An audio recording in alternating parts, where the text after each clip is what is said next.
Eh bien salut à tous les potes, c'était Ozinho et bienvenue sur ma chaîne. Nouvelle vidéo pour ce derby qui arrive, j'en avais déjà fait une la semaine dernière justement pour faire monter la tension. Je vais reprendre un peu ce que j'avais dit dans cette vidéo, donc je n'aurais pu ne pas faire celle-ci. Mais rien ne remplace la traditionnelle vidéo d'avant-match. J'en profite aussi pour féliciter les champions de la semaine qui avaient pronostiqué le bon score face à Saint-Etienne. Je vous affiche le classement et n'hésitez pas à mettre en commentaire votre pronostic pour ce match. Nous, on perd pas plus de temps et on démarre cette vidéo. Pour ce contexte du match, je n'ai pas besoin de passer par 4 chemins pour vous indiquer l'importance de ce match. Un derby face à notre rival de toujours. La tension sera encore un cran au-dessus puisque ce sera le 3e contre le 2e. Celui qui gagnera ce match passera donc devant l'autre ou lui mettra une avance au classement. Ce derby a été lancé par un supporter lensois qui s'est rendu au centre d'entraînement du LOSC pour y remplacer le drapeau. Un magnifique chambrage et du respect pour ce supporter. Immédiatement, les Lillois ont répondu en portant plainte pour intrusion et incitation à la haine. C'est particulier comme réponse, mais il ne fallait pas s'attendre à plus de la part des Lillois. Il y avait aussi la guerre des banderoles sur les ponts du Nord-Pas-de-Calais. Personnellement, j'ai quand même vu plus de banderoles lensoises que lilloises. Il y a aussi ce communiqué des sections de supporters lensoises avec comme titre 40 km de sang et or. Le titre est assez explicite. Le but sera de se répartir tout le long du trajet du bus lensois jusque Lille. Un peuple, une région entière derrière tous les joueurs dimanche pour ce match. Ce derby si particulier dans lequel il va falloir battre l'ennemi. Ce dernier qui a fait un très bon début de saison tout comme nous. Il faut juste regarder une place au-dessus de nous pour voir leur rang. Les deux équipes qui dominent les classements statistiques s'affronteront et le match sera serré et tendu. Petit instant nostalgique avec ces images de l'un des derniers derbys avec l'égalisation d'Adamo Koulibaly à la dernière seconde. Je vous laisse avec le son. Oui, oh oui, Nomen Janari. Nomen Janari, il a regardé l'arrivée et il a senti le coup. Et c'est magnifique. Koulibaly dans son jardin. Il avait marqué face au Paris Saint-Germain au Stade de France. Il le fait de nouveau et là, c'est le peuple sang et or qui exulte. Un autre moment avec une belle victoire à Bollaert sur un beau score 4-2. D'un centre pour Thomer, absolument seul au second poteau. Lens ouvre le score après seulement 10 minutes de jeu grâce au 6. Infro calme les ardeurs des Dogs seulement 2 minutes après le but d'Odemwingie. Lens très spectaculaire. Lens s'impose 4 buts à 2 et revient à 2 points de la 3e place occupée par les Lillois. Le Covid ne permettra pas de vivre un derby avec une grosse ambiance. De toute façon, même période hors virus, je pense que le déplacement de supporters lensois à Pierre-Mauroy aurait été impossible.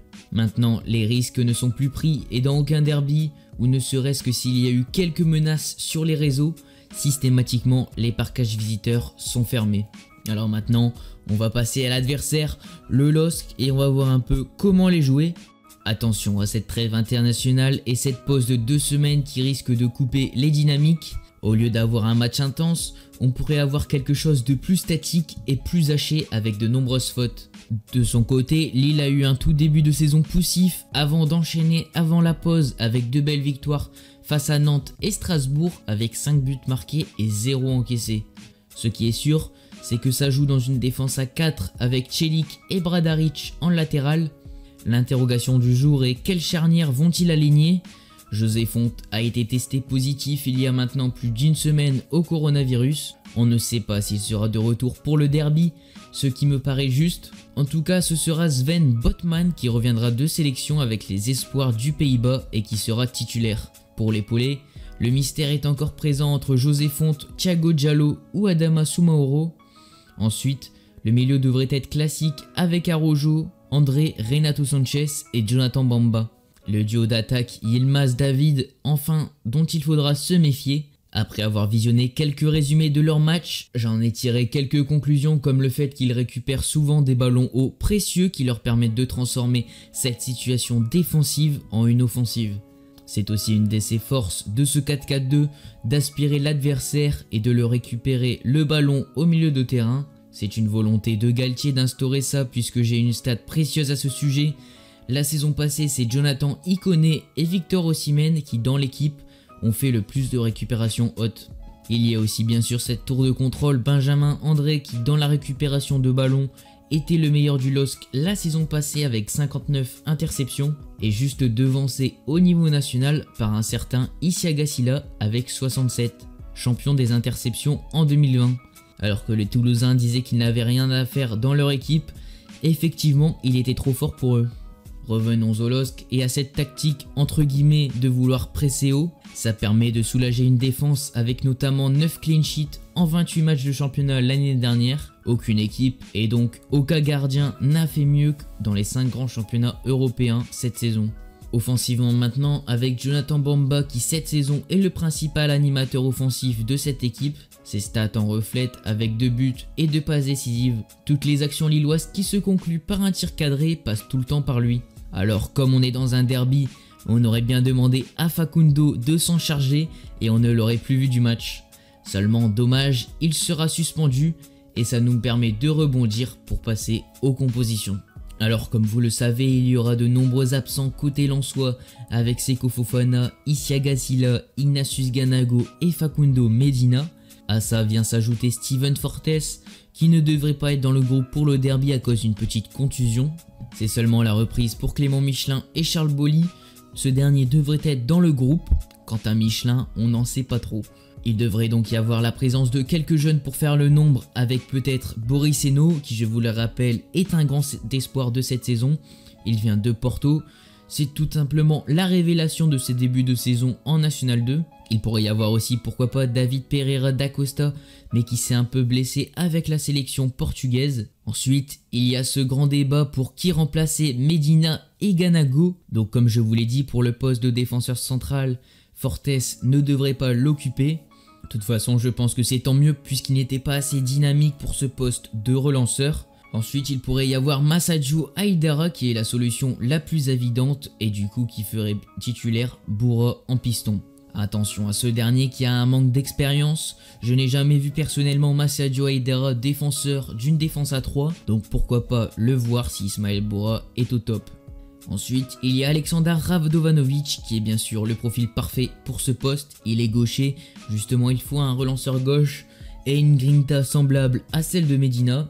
Il a aussi le mérite puisqu'il était l'un des grands artisans de notre montée, cependant je n'y crois pas trop. Après tout de même, avec la blessure de Steven Fortes, cette piste prend du poids et on continue à prendre espoir pour le retour de Radovanovic. Donc voilà un peu pour qui remplacer Medina, mais maintenant pour qui remplacer le co-meilleur buteur de cette Ligue 1. Alors pourquoi pas bien sûr Simon Banza, le jeune formé à la Gaillette, mais depuis le début de saison il ne fait que perdre des points face à Saint-Etienne et Nîmes. Son association avec Sotoka et limite je ne le trouve pas trop complémentaire, deux attaquants un peu dans le style pivot. Et je pense qu'il va être meilleur dans ce rôle de super sub qui lui allait déjà bien en Ligue 2. Alors pourquoi pas Corentin Jean, mais j'ai un peu peur qu'il manque d'impact. Il a aussi montré une bonne entente avec Sotoka face à Lorient, donc à voir il pourrait pourquoi pas être conduit avec Sotoka. Enfin bien sûr il y a notre recrue de 18 ans Arnaud Kalimwendo qui peut remplacer à la perfection je pense pour moi le profil de Ganago.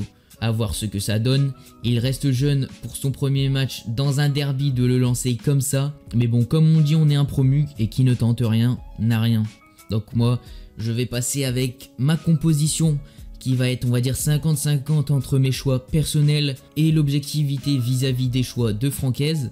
Donc voilà, bon bien sûr au poste de gardien pas de surprise, Jean-Louis Leka qui est plus qu'un leader et qui mérite ce rôle de deuxième capitaine pour moi à égalité avec Cahuzac. Ensuite piston droit bien sûr Jonathan Klaus qui fait de très bons matchs. Ensuite pour le poste de défenseur central droit bien sûr je titularise Jonathan Gradit avec à ses côtés Loïc Badé. Ensuite donc l'interrogation c'est pour ce poste. Et bah bien sûr vous vous en doutez, je fais sortir le Serbe et je titularise Aleksandar Radovanovic. Bien sûr ça c'est surtout aussi un choix personnel pour moi. Et enfin en piston gauche je mets Aidara. Ensuite le milieu de terrain Doucouré, Cahuzac et Kakuta, vous vous en doutez bien, ça ne va pas bouger. Francaise aussi ne va pas perturber ça bien sûr. Enfin Florian Sotoka qui sera aligné. Et pour l'épauler, j'ai hésité entre Kalimwendo et Corentin Jean. Mais là dessus, je pars plutôt pour l'objectivité de Francaise et je pense plutôt à Corentin Jean qui devrait être aligné à côté de Sotoka. Donc voilà un peu pour ma composition. Maintenant, les dés sont lancés et on peut donner notre pronostic. Alors là, bien sûr, vous en doutez bien que surtout mon goût pour le Racing et pour Lens va prendre le dessus sur mon objectivité. Je vais donc pas forcément donner un score, mais plutôt donner un match nul, on va dire pas de jaloux, 50-50, même si bien sûr j'ai envie qu'on batte l'ennemi lillois. Je vois bien sûr un beau match fermé avec de l'intensité et des fautes, un match plutôt haché et où aucune équipe devrait prendre le dessus sur l'autre, et comme on se dit, on prendrait notre revanche à Bollaert.